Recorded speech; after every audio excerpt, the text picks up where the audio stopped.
Hello everyone, welcome to the session. Today we are going to discuss the drugs used for treating heart failure. This is our first session. Let us start our session with a simple question.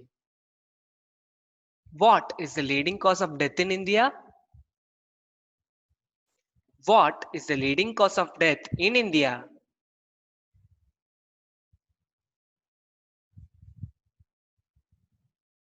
Yes, cardiovascular diseases continue to be the topmost ranker of mortality in India. Hence, it is essential for you to know about heart failure, right? Imagine you're sitting in a outpatient department and seeing a patient with the following features. Keenly observe the pictures. The first picture shows a swelled and edematous feet. This is pitting pedal edema. The second picture shows a woman with breathlessness. This is dyspnea. The third picture has an arrow pointing something. Yes, raised jugular venous pressure. Then what is your diagnosis?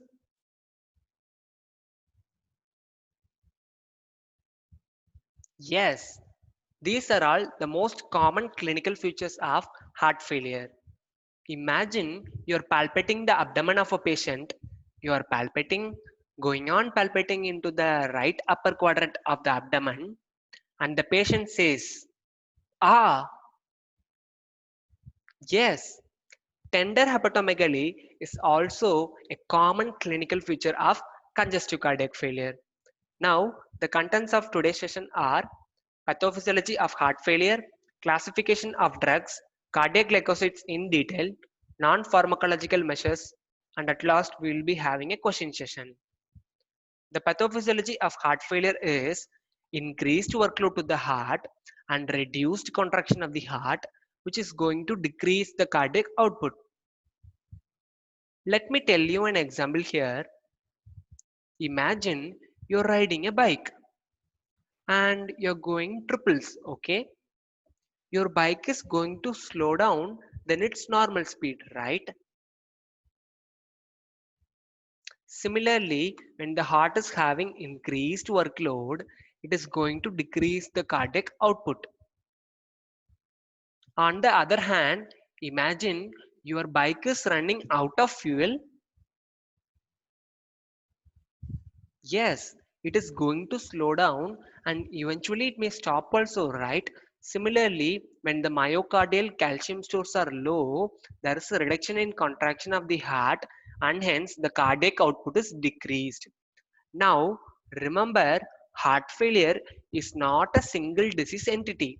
Heart failure may be due to any other diseases like myocardial infarction, arrhythmias, or even hypertension.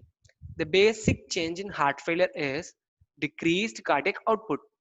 This change is going to have a lot of compensatory mechanisms like it is going to increase the sympathetic discharge and it is going to decrease the renal perfusion. Increased sympathetic discharge synthesize a lot of catecholamines, right? These catecholamines will activate both alpha 1 and beta 1 receptors. Activation of alpha 1 receptors cause vasoconstriction and hence increase in preload and afterload. Activation of beta 1 receptors increase the heart rate and force of contraction of the heart.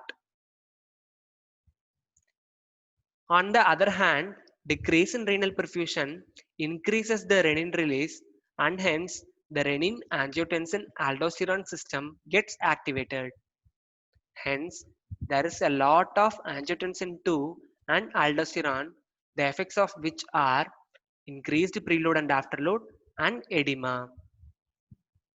Now, think of what these changes are trying to do.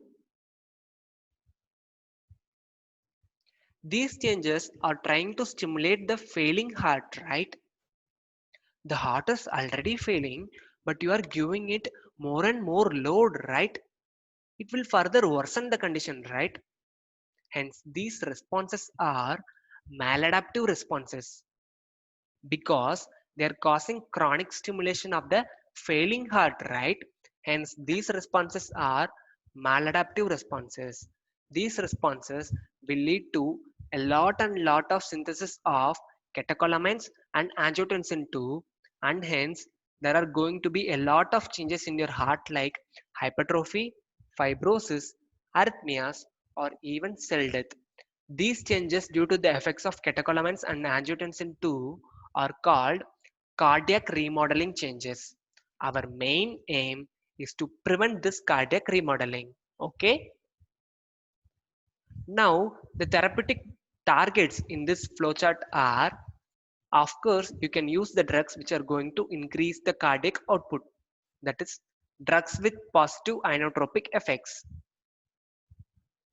You can use vasodilators. You can use beta 1 agonist. You can use inhibitors of renin-angiotensin-aldosterone system. Since there is edema, you can use diuretics. Now, coming to the classification of drugs, the drugs for heart failure can be classified into drugs with positive inotropic effects and the drugs without positive inotropic effects. Drugs with positive inotropic effects, that is, the drugs increasing cardiac contractility include cardiac glycosides like digoxin, digitoxin, albine. Bipyridines or phosphodiesterase inhibitors include milrinone, inamniron, levosimendan, and inoximone. Beta adrenoceptor agonists include dopamine, dobutamine. Drugs without positive inotropic effects include diuretics like furosemide, chlorothiazide, and hydrochlorothiazide. ACE inhibitors like captopril, enalapril, and lisinopril. Angiotensin receptor antagonists like candesartan, telmisartan, valsartan, and losartan. Vasodilators like nitrates, hydralazine, neseritide, sodium nitroprusside. Beta adrenoceptor antagonists like bisoprolol, metoprolol, and carvedilol. Aldosterone receptor antagonists like spironolactone, eplerenone. Other drugs like sacubitril, ivabradine, liraglutide, and empagliflozin. Now, coming to the cardiac glycosides, that is digitalis, the drugs included in the group of cardiac glycosides are digoxin, digitoxin, albine, strophanthus. The source of all these drugs is a plant source, Digitalis purpurea. This plant is commonly kept as spotters in your practical examinations, so have a keen look on this picture. Digitalis purpurea is also called the purple foxglove plant. Of course, there are many other sources like Digitalis lanata also, but Digitalis purpurea is a common source. Are you ready to connect these images to a drug? What is the drug going to be?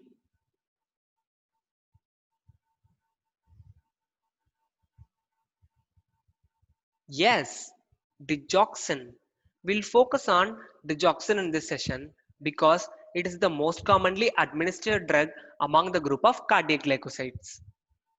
Now, the mechanism of action of digoxin is going to inhibit the sodium potassium ATPase pump in the cardiac cell membrane. By inhibiting this pump, digoxin is going to increase the intracellular sodium levels. This increase in intracellular sodium levels is going to reduce the outflow of calcium through the sodium calcium exchanger, and hence we will be having increased intracellular calcium levels. This increased intracellular calcium levels goes on increasing, goes on high. What is it going to do? Most of them are responsible for positive inotropic effect of the drug, while some of them are sequestered by sarcoendoplasmic reticulum associated calcium ATPase for further later release. Okay. Now imagine a situation of hyperkalemia. Now excess potassium is going to compete with digoxin to bind at the sodium potassium ATPase pump, right? On the contrary, if the situation is hypokalemia, digoxin can easily bind to the sodium potassium ATPase pump, right? Hence, hypokalemia increases the risk of digoxin toxicity. The pharmacological effects are increased intracellular calcium levels, which is going to increase the myocardial contractility, and hence the cardiac output is increased. Well and good. Is this the only effect of digoxin? No, there are many other effects like in the sinoatrial node, digoxin decreases the rate. In the atrioventricular node, digoxin decreases the conduction velocity. In the Purkinje system, digoxin decreases the conduction velocity. In ECG, digoxin is going to make changes like increased PR interval and decreased QT interval. Let me ask you a question here. What is the effect of parasympathetic stimulation of the heart? What is the effect of parasympathetic stimulation of the heart? It is going to decrease the conduction velocity of the heart, right? Oh, this effect of digoxin is the same as that of parasympathetic stimulation of the heart, right? Hence, this effect is called cardiac parasympathomimetic effect, or else we can tell it as vagomimetic effect. Since digoxin effectively decreases the conduction velocity of the heart, you can give digoxin to patients with tachycardia, atrial fibrillation, and even atrial flutter patients also. Now, what is this? I have marked here something. The amount at which the drug is effective, the amount at which the drug is toxic, and something in between. Yes, therapeutic index. Digoxin has got a narrow therapeutic index. That is, the difference between the beneficial dose of the drug and the toxic dose of the drug is very low. Hence, therapeutic drug monitoring is useful in these patients. Remember the famous dialogue, ஒரு மெல்லிசான கோடு கோட்டுக்கு இந்த பக்கம் இருந்தா நான் ரொம்ப நல்லவன், அந்த பக்கம் போனா நான் ரொம்ப கெட்டவன். Yes, this is going to be a very மெல்லிசான code.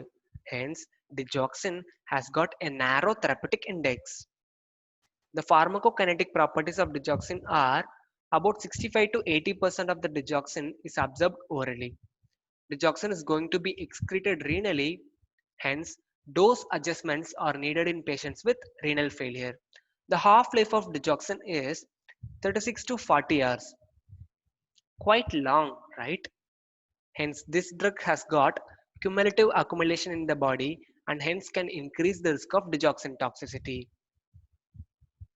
Digoxin has got a narrow therapeutic index and the beneficial plasma concentration is 0.5 to zero point 0.8 nanogram per milliliter of blood. The therapeutic uses of digoxin are, of course, heart failure is going to be the first and foremost use, but this is not the first choice drug. When ACE inhibitors and diuretics failed to control the symptoms of heart failure, we can give digoxin. Okay. Recent trials have shown there is no mortality benefits with digoxin and its use remains controversial nowadays. Since digoxin is going to have a cardiac parasympathomimetic effect, that is, it is going to decrease the conduction velocity of the heart, we can use digoxin in patients with atrial fibrillation or atrial flutter also. The other uses include PSVT, paroxysmal supraventricular tachycardia. Although we prefer calcium channel blockers and adenosine for this purpose, digoxin effectively reduces the recurrence of these episodes. Digoxin is found to be very effective in patients with heart failure and dilated heart. Since digoxin is trying to restore the cardiac compensation, it is very useful in patients with dilated heart and low ejection fraction. Coming to the adverse effects of digoxin, what is striking in your mind when I tell the word adverse effect? Nausea and vomiting, right? This nausea and vomiting is one of the important side effects of digoxin. This occurs due to the stimulation of chemoreceptor trigger zone in area posterior of the brain. The most common side effect of digoxin is arrhythmias. The most common arrhythmia is ventricular bigemina. These arrhythmias can be even life-threatening also. Most commonly, elderly patients may even present with yellow-green vision. This is called xanthopsia. Of course, there are many other side effects like headache, fatigue, sleeplessness, diarrhea, and gynecomastia in male patients. The serious adverse effect of digoxin is acute intestinal necrosis. This acute intestinal necrosis occurs due to the spastic contraction of the mesenteric vessels in the intestine. This can be even life-threatening. Now, the factors precipitating digoxin toxicity include hypokalemia, hypomagnesemia, and hypercalcemia. Digoxin has got numerous drug interactions. Drugs like thiazides, verapamil, and quinidine can displace digoxin from the plasma protein binding sites and hence can increase the risk of digoxin toxicity. Diseases like hypothyroidism, partial AV block, renal failure, myocarditis, and Wolff-Parkinson-White syndrome increases the risk of digoxin toxicity. Coming to the management of digoxin toxicity, most commonly patients will present with visual disturbances or GAT disturbances. In cases of that, stop the drug. Cessation of the drug plays a crucial role in the management of digoxin toxicity. If the patient presents with serious arrhythmias, you can supplement potassium. If the patient presents with sinus bradycardia, you can give atropine. If atropine is not beneficial, you can go for temporary insertion of a cardiac pacemaker. If the patient presents with ventricular or supraventricular tachycardia, you can give propranolol. If the patient presents with serious arrhythmias, you can give lignocaine. Never ever go for any other antiarrhythmic agents and never do cardioversion in patients with digoxin toxicity. And at last comes the elixir of digoxin toxicity, that is the digibind FAB fragments, that is digoxin antibodies. They can reverse the intoxication symptoms within hours. The contraindications for digoxin use include, remember this by the mnemonic, my heart is weak, myocarditis, hypokalemia and hypomagnesemia, elderly, partial AV block, renal failure, thyroid diseases like hypo and hyperthyroidism, increased calcium levels, Wolff-Parkinson-White syndrome. The non-pharmacological measures for the management of heart failure include, you should advise the patient to have a complete physical and mental rest. You can support the patient with oxygen if needed. You should advise the patient to restrict fluid and salt in his diet. You can go for dialysis or ultrafiltration in cases of advanced stages of heart failure. Now, are you ready to test your understanding level? Right now, we can have the question session. The first question, what does not contribute to digoxin toxicity? Hyperkalemia, hypercalcemia, renal failure, hypomagnesemia.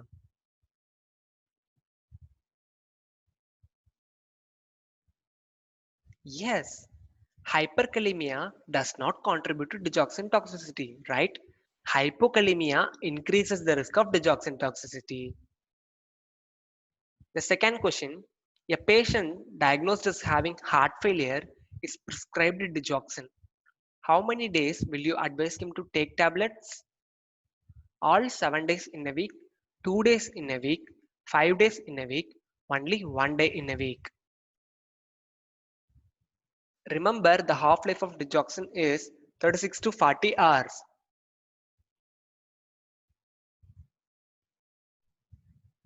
Yes, all 5 days in a week. Since digoxin has got quite longer half-life and it is going to be accumulated in the body cumulatively, it can easily cause toxicity, right? Hence, you should advise the patient to take digoxin for 5 days in a week, leave 2 days gap. 5 days in a week, leave 2 days gap and proceed on to avoid the risk of toxicity. This is called 5 bar 7 therapy of digoxin. Most of you would have got the answers right. Good. If not, well and good, you can learn it now. The third question, who is this personality? How is he related to today's session? Yeah, if you know the answers, you can put that in the comment box or else I'll be telling the answers in the next session. The fourth question, connect these images. I have given 3 images. Can we give digoxin to patients with this condition? Reason out why. Yes, if you know the answers, you can put that in the comment box or else I'll be telling the answer in the next session. Now, the take home message for today's session is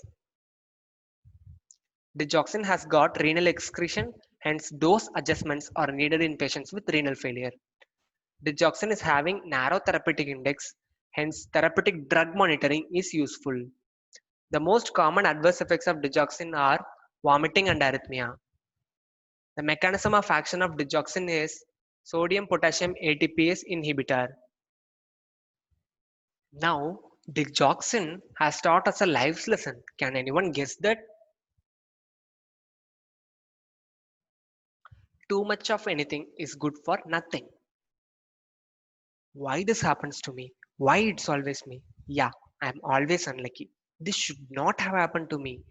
My life is full of failures. Hello? Stop worrying. Remember the point which I told you in the management of digoxin toxicity. Stop digoxin, right? Similarly, stop worrying even when things go wrong. Get happy because the right things are on the right way. Hope you all understood the session. If you have any queries or suggestions or doubts regarding the session, you can put it in the comment box. Let us meet in another session. Until then, it's bye bye and signing off from a student teacher. Thank you.